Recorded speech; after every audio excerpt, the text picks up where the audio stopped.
Well, one word in a Broward Sheriff's Office policy has been at the center of controversy since the massacre at Marjory Stoneman Douglas High School. Tonight, though, there is a change. Before it said deputies may confront an active shooter. Now it says they shall, period. CBS 4's Joan Murray is live now with more on this important change. Joan.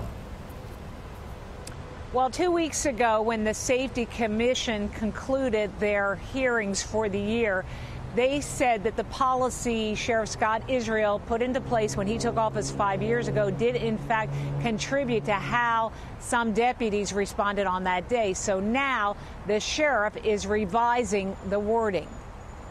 From School Resource Officer Scott Peterson taking cover to a half-dozen Broward Sheriff deputies not going into the freshman building while the bullets were flying, how BSO responded to the Stoneman Douglas massacre was a flashpoint at the just-wrapped Safety Commission meetings, delving into what went wrong last February 14th when 17 students and staff were killed. I am immensely concerned when Sheriff Israel testified and I asked about his policy that said they may enter the building, not that they shall or that they had to. And now BSO Sheriff Scott Israel is backtracking, making a change in the active shooter policy that will now read deputies shall intervene, replacing may, effective January 4th, 2019. It's a good start. Unfortunately, it's taken them 10 months to come to this decision.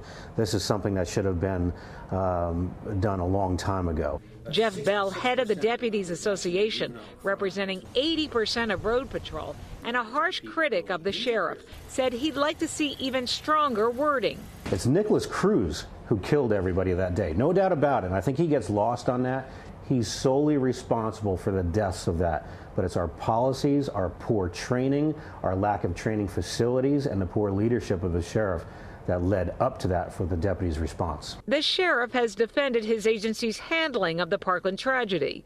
Ryan Petty, who lost his daughter Elena and who is a member of the Safety Commission, also applauded the change in BSO active shooter policy. Clearly, this is a 180-degree change in policy for BSO. Petty also believes had the new policy been in place last February 14th, it could have altered the outcome. You train based on the policy, so the policy was wrong, the training was wrong, incident command was wrong.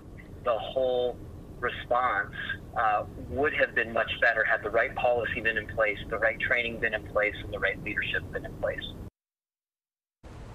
The sheriff has blamed failures on that day on the poor communication. The radio system was inadequate. It jammed on that day, and he has also said a lack of courage on the part of some deputies contributed to what happened, but he has said that they will use what came out of that commission as a blueprint for further changes here at BSO in the future. Near Fort Lauderdale, Joan Murray, CBS 4 News.